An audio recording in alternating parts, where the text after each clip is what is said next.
इस्लाम। क्या नाम है? सायरा। जी सारा, क्या करते हैं आप? मैं ट्रैवल एजेंसी का काम करती हूँ। इंशाल्लाह। कैसा चल रहा है काम? बहुत अच्छा चल रहा है हमारा। आपसे क्वेश्चन करें, आपका IQ गुड है?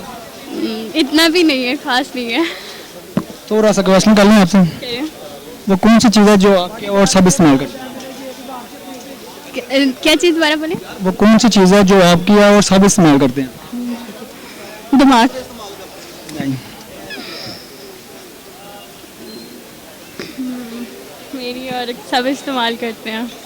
नज़र। नहीं, आपकी नज़र सब इस्तेमाल करते हैं? मेरी नज़र नहीं। तो बता दे, बता दूँ। आप बताओ। बहुत सही question। सब इस्तेमाल कर, मेरी चीज़ है, वो सारे इस्तेमाल करते हैं।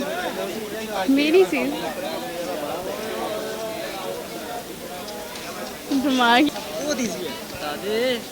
रुक जाओ ना, रुक जाओ, रुक जाओ।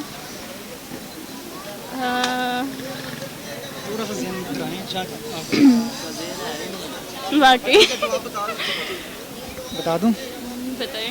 आपका नाम सब इस्तेमाल, आप बहुत कम इस्तेमाल करते हैं। चले कोई बात नहीं, फिर भी आप